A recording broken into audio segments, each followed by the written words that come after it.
be seated. Ladies and gentlemen, Brigadier General Knight, Brigadier General LaBelle, Brigadier General McCreedy, Command Chief Warrant Officer, Chief Woodward, welcome to the change of command ceremony for the 124th Regiment Regional Training Institute. Lieutenant Colonel Roger Drury will pass the colors over to Colonel Tracy Poirier. We welcome all family members, friends, visitors, and the soldiers of the 124th Regiment in the sharing of this occasion. Officiating today is Brigadier General Richard LaBelle, Land Component Commander for the Vermont Army National Guard. Today's guest speaker is Brigadier General Gregory Knight, the Adjutant General. Ladies and gentlemen, Brigadier General Gregory Knight.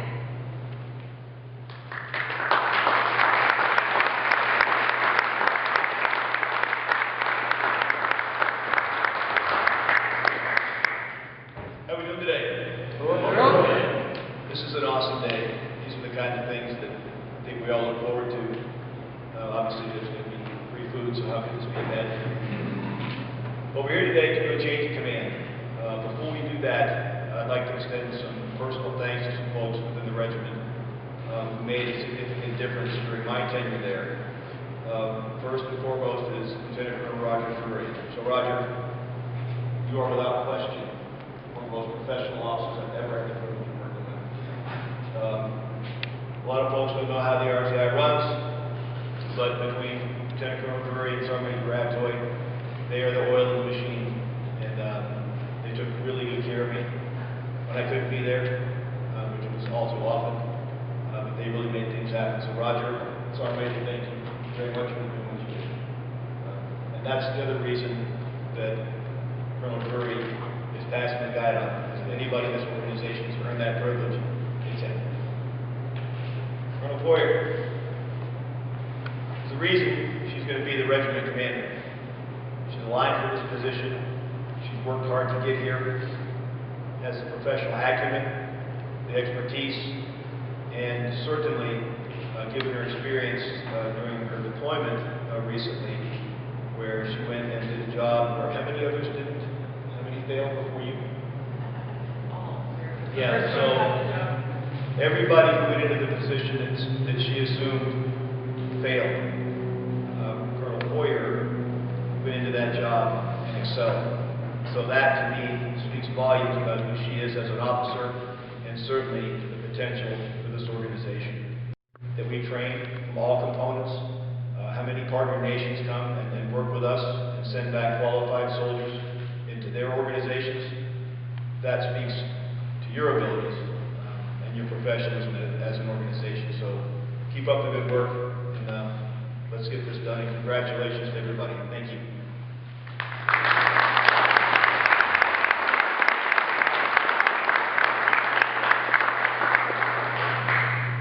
Ladies and gentlemen, Brigadier General Richard LaBelle, Land Component Commander.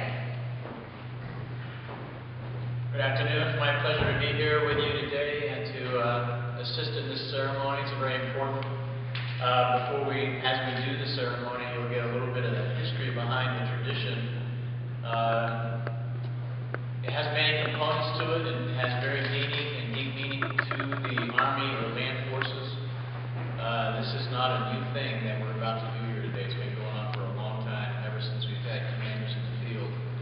And the significance is it's done in front of units, in front of as whoever is there to recognize the outgoing and the incoming commanders as the flag is passed to the higher command and then back down to the receiving commander. So it's a lot of trust, it's a lot of tradition, and I can't think of anyone better to pass this on to the next commander, Colonel Poirier. I think that says a lot. It says a lot to her, and it says a lot of the outgoing commanders as well, the RTI and the Army Mountain Warfare School. To get that accreditation that the adjutant just talked about is no small thing. That basically certifies by the Army that you are certified to teach soldiers and leadership. So, and from what I understand, the rest of the regiment's going to get the accreditation later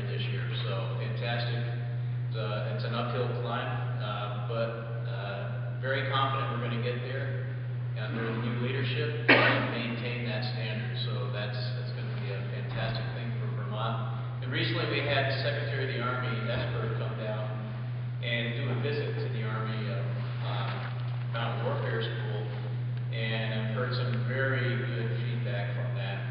And we have to keep doing things like that. We have to put our best foot forward. It's a very high visibility, highly visible part of the business for the Vermont Army National Guard. So we have great confidence in Colonel Poirier, and she's going to lead the way into the future. And with that, I'm going to hand it off to Colonel Drury.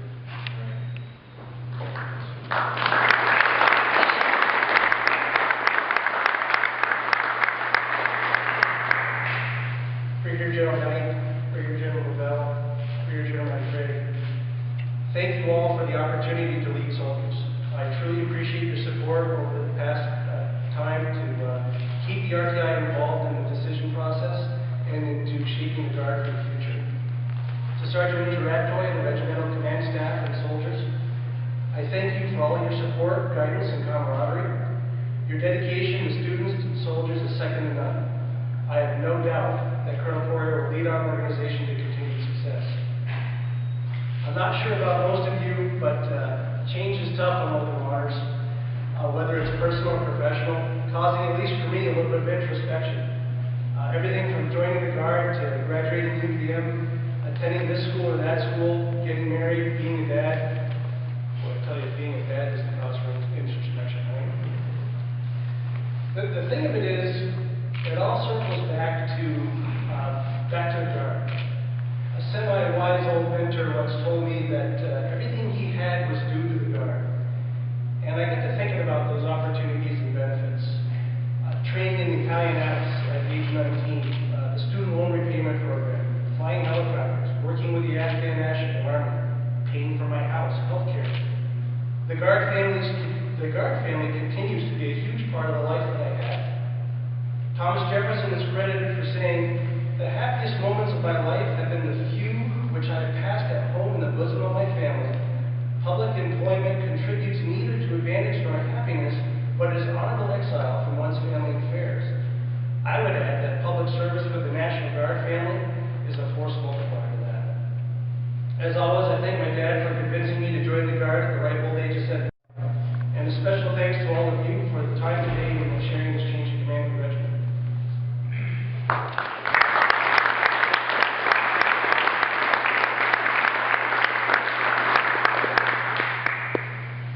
The change of command is a military ceremony deeply rooted in history and tradition, dating back to the time of Frederick the Great of Prussia. In that period, military organizations developed flags with unique, specialized colors and designs. When the soldiers followed their leaders into battle, they kept sight of their flag. If the banner was still waved after a conflict, it was a sign that their side had not tasted defeat. Having this position of great importance, the flag was incorporated into the change of command ceremonies. The organizational banner was exchanged in public for all to see that the one holding the flag was the unchallenged and sovereign leader. The modern-day ceremony is symbolic, yet in the finest of military tradition, it still announces to all the command authority and responsibility of the incoming commander.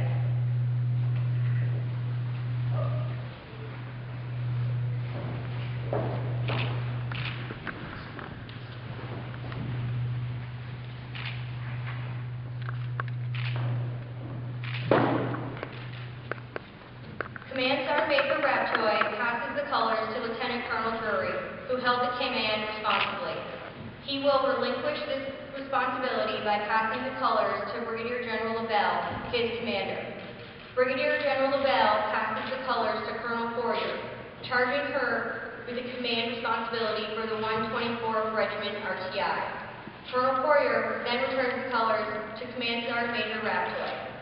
Command Sergeant Major Raptoy accepts the colors from Colonel Poirier as a demonstration of loyalty to the new commander, and returns them to the color bearer, who is charged with their safekeeping.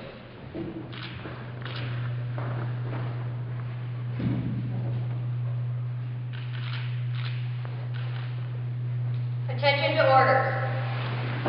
By authority of paragraph 2-5 Bravo, Army Regulation 600-20, Colonel Poirier assumes command of the 124th Regiment RTI, Colchester, Vermont, effective 1 April 2019. Ladies and gentlemen, Colonel Tracy Poirier, Commander, 124th Regiment.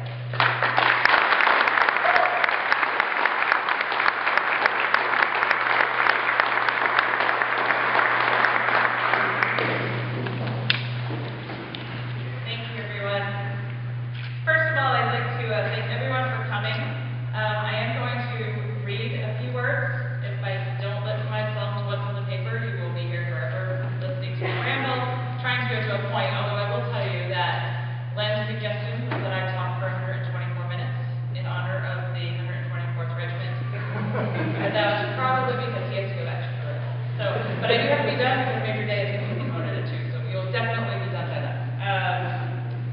All right, so I want to formally thank Brigadier General Knight, Brigadier General Manfredi, Brigadier General Bell for making the time to be here today.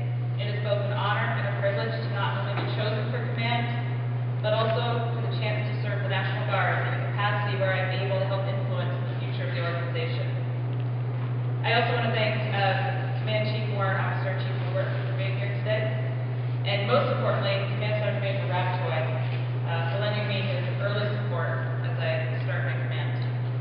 Lastly, I want to thank Lieutenant Colonel Drury for his continued efforts leading the regiment and making this a smooth transition. I also want to thank my family for making the trip. My mother was able to travel in Pennsylvania. My children, Emma, Beth, Will, and John, are here despite the fact that they literally were up all night last night in their past party. So, Colonel Lord, you have my permission to poke at them if they start to nod off. And of course, my other half, Len, I embarrassed him putting up at my promotion last week, so I'm going to be kind to him today. Anyone wearing a uniform knows that being fully mission capable at drill, AT, and on deployments means that you have to know that everything is running smoothly on the home front. I absolutely have that. Prophetically, April is a month of the military child, so it is appropriate to be able to recognize them today. The kids have had to be pretty self-sufficient for the last few years, with me being away at War College, and then the deployment in the Middle East, and they've managed it all with aplomb, and sometimes even grace. National schoolhouses, as well as the responsibility for general military education of officers and NCOs. Our job as a regiment is to make sure every student graduates from our courses as a well-honed part of that machine. So I'll leave you with this one plea. If you ever wake up one day and have to ask yourself, why am I doing this? You march straight to my office, get on the cell phone just to find me, and I will remind you why we do what we do. I will remind you that every student we graduate can find themselves in harm's way completing the missions that we have prepared them for. And I will remind you that we train soldiers in order to prepare them for that day so they can accomplish their mission and come home safe. To close, I'm excited to be working alongside the amazing men and women of the regiment, the Army Mountain Warfare School, the Information Operations Battalion, and the Modular Training Battalion to do our part in keeping that machine running smoothly. All policies and procedures remain in effect, and I thank you very much for being here today.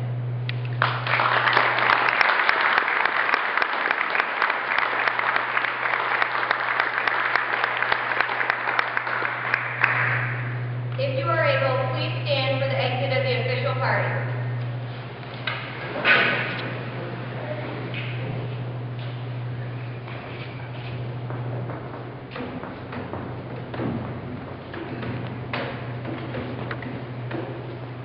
Ladies and gentlemen, thank you for joining